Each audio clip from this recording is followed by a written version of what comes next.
दोस्तों पिछले एपिसोड में यांग जी को पता चल गया था तीनों यंग मास्टर डेथ एपिसोड में पहुंच गए हैं और वो भी अपने प्लान को स्टार्ट करने के लिए तैयार हो गया था। अब हम नेक्स्ट सीन में गाओ शाओ, फान एंड लिटिल मंकी तीनों को ही एक साथ देखते हैं जो कहीं जा रहे होते हैं और गाओ कुछ सोच रहा होता है और उसका पैर एक सांप के ऊपर पड़ जाता है और वो गिर जाता है। फिर वो लिटिल मंकी शाओ फैन को उसके बारे में इशारों से कुछ बोलता है कि किस तरह से गाओ ने यू को एक अम्ब्रेला दिया था और वो मंकी उसे चिढ़ाने लगा था। अब गाओ को लगता है कि शायद शाओ फैन की कही हुई बात उसे समझ में नहीं आई होगी क्योंकि वो तो एक बंदर है, पर शाओ फान ये सारी बातें अच्छी तरीके से समझ जाता है। फिर वो गाओ से कहता है कि अरे ये तो कमाल है, मुझे तुमसे ऐसी उम्मीद बिल्कुल भी नहीं थी। और इस बात से गाओ को बहुत ही ज्यादा गुस्सा आ जाता है और वो वहाँ पर कूल बनने के लिए उससे कहता है कि उसने अभी तो 800 लोगों को ही खत्म किया है, उसका टारगेट 1000 लोगों को खत्म करने का है। इस बात पे शाओ फान कहता है इससे क्या फर्क पड़ता है। वैसे वो शायद उसे चिढ़ाने के लिए ऐसा कह रहा होता है, पर उसकी बातें गाओ को बहुत चुभने लग जाती है। फिर शाओ फान उससे ये भी कह देता है कि तुमने पहले पूरे 800 लोगों को मार दिया, लेकिन अंत में तुम एक लड़की के सामने फिसल ही गए ना। फिर गाओ कहता है अरे मैं फिसला नहीं था, और बातों ही बातों में उसके मुंह से निकल जाता है अरे वो लड़की ही थी इतनी क्यूट। फिर सीन चेंज हो जाता है, हमें कुछ डेमन को दिखाया जाता है जो कि वहाँ पे छुपे हुए होते हैं। तभी कुछ नए टेंपल के डिसाइपल्स वहाँ पर आ जाते हैं और उनमें से एक उन दोनों की प्रेजेंस को नोटिस कर लेता है और वो चिल्लाकर बोलता है तुम कौन हो, आखिर क्यों छुपे हुए हो। और जैसे ये कहते ही वो आगे बढ़ता है तभी उसका पैर दलदल में पड़ जाता है और वो उस दलदल में नीचे धंसता चला जाता है और ये देखकर उसके दोस्त उसकी मदद करने आते हैं। एक डिसाइपल को तो वो लोग बचा लिए थे, पर दूसरे डिसाइपल को वो लोग नहीं बचा पाते हैं और वो उस दलदल में धंस जाता है। वो लोग बिल्कुल मौन हो जाते हैं क्योंकि उन लोगों ने अपने एक साथी को गवा दिया था। और तभी शाओ बोलता है ये सब डैमेज नहीं बल्कि पहले से प्लान करके रखा गया होगा, पर ये बात बाकी लोगों को नहीं समझ में आती है। उनसे पूछते हैं कि आखिर वो कहना क्या चाहता है। फिर वो उसे कहता है कि ये डेमन यहाँ पर सभी को जानबूझ कर लेकर आया था क्योंकि वो जानता है यहाँ पर इस तरह के बहुत सारे दलदल हैं। फिर सभी को उसकी बात समझ में आ जाती है। वो लोग कहते हैं अब हमें आगे क्या करना होगा। तो शाओ कहता है आगे की जंग हम कल कंटिन्यू करेंगे क्योंकि अब शाम होने वाली है, इसलिए हमें रात में यहाँ पर और कुछ नहीं करना चाहिए। और इस वजह से वो लोग वहाँ पर टेंट लगाकर वहीं पर रह जाते हैं। और दूसरी तरफ हम देखते हैं कि वो मॉन्स्टर अभी तक वहाँ पर बैठा रहता है। फिर वहाँ पर उसका एक आदमी उसको आके बोलता है वो तीनों डेमन सेक्टर ने सिर्फ अपने यंग मास्टर को भेजा है और उनके साथ में और कोई नहीं आया है। वैसे जब 10 साल पहले शाओ फान अपनी आइडेंटिटी बदली थी तब वो डेमन सेक्टर का यंग मास्टर बन गया था। फिर वो मास्टर उस आदमी से कहता है कि अब मुझे भी वहाँ पर जाना होगा क्योंकि हमें वो ट्रेजर हर कीमत पर चाहिए। अगर वो हमें नहीं मिला तो हम और बाकी सभी सेट से नीचे रह जाएंगे। और फिर सीन चेंज होता है, हम देखते हैं कि वहाँ पर शाओ और बाकी सभी के पास आ जाता है। आगे हम देखते हैं कि शाओ और सके सारे टीम में टेंट लगा लिया होता है, लेकिन कोई भी अभी तक सोया नहीं था। ये लोग आसपास में नजर रख रहे होते हैं क्योंकि उन लोगों को पता था कि उन लोगों पर कभी भी हमला हो सकता है और डिमांड रात के अंधेरे की ही इंतजार करते हैं और वो अंधेरे में ही हमला करेंगे। फिर हम शाओ फान को देखते हैं, वो अभी एक पहाड़ी पर खड़ा होता है। वो भी बहुत बड़ी प्लानिंग कर रखा था और वो सारी चीज समझ रहा था कौन क्या कर रहा होगा और वो ये भी देख लेता है कि सभी अटैक करने के लिए भी तैयार है। और वहाँ दूसरी तरफ यिंग जी भी सोच रहा था कि रात का फायदा उठाकर उन पर हमला कर देंगे और वो लोग हमला करने चले भी जाते हैं। जैसे यिंग जी और उनका साथी हमला करने के लिए आगे जाता है और उन लोगों में खतरनाक फाइट होना स्टार्ट हो जाता है और वहाँ पर शाओ फान को पता चल जाता है कि अब क्या होगा और वो कहने लगता है तीनों टूथ सेक्ट के लाइट को ट्रैक करना इतना आसान नहीं है। सनसेंग पूरी तरह से कमजोर हो चुका है और इसी वजह से वो जल्द ही या तो किसी के हाथ मिलाएगा या फिर ट्रेजर की खोज में निकलेगा और इसके अलावा वैसे भी उसके पास और कोई रास्ता भी नहीं है। इसी वजह से शाओ फान अपने साथ कुछ डिसाइपल्स को लेकर आया था। यहाँ पर जैसे ही 10 जैक्सन के डिसाइपल्स वहाँ पर जियाओ और बाकी लोगों पर हमला कर देते हैं और उसी दौरान शाओ फान अपने डिसाइपल्स को इशारा करते हुए उन्हें जैक्सन चैंग्स सेट की तरफ भेज देता है क्योंकि अभी वहाँ पर कोई नहीं होता है। एंड अब हम वहाँ उन डिसाइपल्स को देखते हैं जो चैन सेंस के बाहर भी पहुंच चुके होते थे, पर शाओ फान वहाँ के मास्टर को थोड़ा कम समझ लिया था। भले ही वो मास्टर वहाँ से चला गया होता है, लेकिन वो अपने कुछ खास डिसाइपल्स और एक खास फॉर्मेशन बैरियर वहाँ पर छोड़ जाता है। उस बैरियर की वजह से वहाँ के डिसाइपल्स के पैर में जैसे ही वो लगता है और वो एक्टिवेट हो जाता है और उस पूरे एरिया को एक एनर्जी से कवर कर लेता है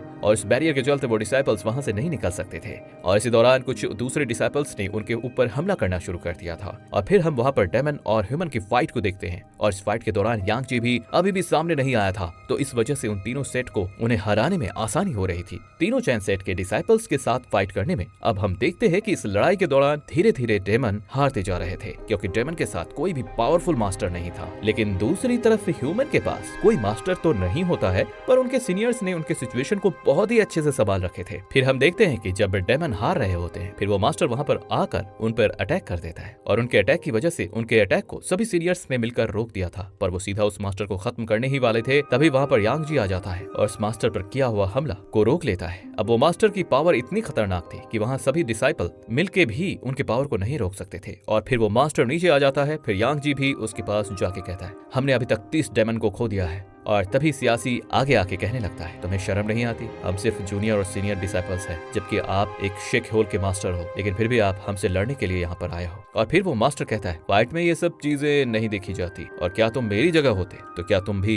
यही करते? और इतना कहने के बाद वहाँ फाइट स्टार्ट हो जाती है। यहाँ पर हम देखते हैं कि वो सेट के डिसाइपल्स अभी भी वहाँ पर कैद होते हैं। फिर वहाँ शाओ फान आ जाता है और वो आते ही अपने हिंग एंड गैंग से बाहर के बैरियर को डिस्ट्रॉय कर देता है। वैसे किसी भी डिसाइपल को उस बैरियर को डिस्ट्रॉय करना बहुत ही मुश्किल होता है, पर शाओ फान डिसाइपल्स और ह्यूमन दोनों की कल्टीवेशन की ही होती है, इसलिए ये काम उसके लिए ज्यादा मुश्किल नहीं होता है। ऐसे डेमन बस ह्यूमन के अटैक को किस तरह से रोके, उन पे किस तरह से हमला करे, बस इनकी ही प्लानिंग करते रहते हैं। और डेमन ह्यूमन के अटैक को कैसे रोके और कैसे डिस्ट्रॉय करे, इसकी प्लानिंग करते रहते हैं। पर शाओ फान ने तो दोनों ही टेक्निक को सीख रखा है और इस वजह से उसको अटैक करने में बिल्कुल भी परेशानी नहीं होती है। और फिर हम वो मास्टर का फाइट देखते हैं एंड हम यहाँ वापस से उसी मास्टर और बाकी तीनों सेक के पास आते हैं और हम देखते हैं कि उनमें फाइट होनी शुरू हो गई थी। और इस दौरान वो मास्टर अपने सारे डिसाइपल्स को वापस भेज देते हैं, क्योंकि उसे ये लड़ाई अकेले ही लड़नी थी। इस तरह ह्यूमन डिसाइपल्स भी पीछे हो जाते हैं और उसके सीनियर्स आगे आ जाते हैं उस मास्टर से लड़ने के लिए। अब इनमें फाइट होना शुरू हो जाती है और हम फाइट के दौरान देखते हैं कि मास्टर को हरा पाना इन सब के लिए बहुत ही मुश्किल है, क्योंकि उनके हर एक अटैक को वो मास्टर बहुत ही इजी वे में रोक लेते थे।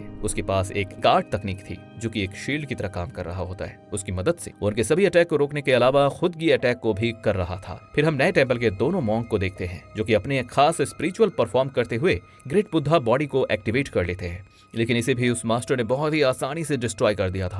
इस वजह से वो मास्टर वहां से भाग रहा होता है। फिर ये लोग उसके पीछे जाने लगते हैं और ये बस उस मास्टर की एक चाल होती है, क्योंकि वो खुली जगह में आना चाहता था और वो अब आसमान में होता है। फिर वो अपने उसी आर्ट तकनीक को इस्तेमाल करता है और इस वजह से वो आसपास टेलीपोर्ट होना शुरू कर देता है। इस वजह से किसी का भी अटैक उस पे लग पाना बहुत ही मुश्किल हो जाता है। वो टेलीपोर्ट होते हुए उनके अटैक से बहुत ही इजी वे से बच रहा था और दूसरी डायरेक्शन में आकर उन पर हमला कर देता है। उसी दौरान हम देखते हैं कि वो उसी आर्ट तकनीक से एक बड़ा सा स्टोन निकालकर उन पर हमला करता है। फिर वो दोनों मॉन्क एक गोल्डन बेल को एक्टिवेट कर लेते हैं। उनके हमले को रोक लिया था और उसे डिस्ट्रॉय कर दिया था। वो मास्टर वहाँ पे अपने किसी पावर का यूज कर रहा होता है। वैसे हम देखते हैं कि वहाँ पर इन सभी के सीनियर्स और जूनियर्स के बीच एक डिसाइपल्स उस आर्टिफैक्ट की कमजोरी का पता लगा लेते हैं, इसलिए ये उसका बहुत ही बड़ा प्लस पॉइंट था। अब वो मास्टर फिर से अपने फॉर्मेशन को क्रिएट किया था। उसी दौरान उन लोगों ने उसके आर्टिफैक्ट के वीक पॉइंट पर अटैक कर दिया था और उसे डिस्ट्रॉय कर दिया था। उसे देखकर वो मास्टर घबरा जाता है, क्योंकि वो उसी आर्टिस्ट के भरोसे था। वो मास्टर अभी भी सबको टक्कर दे रहा था। ये फाइट अभी भी बहुत ही खतरनाक होती है। उन सभी को भरोसा था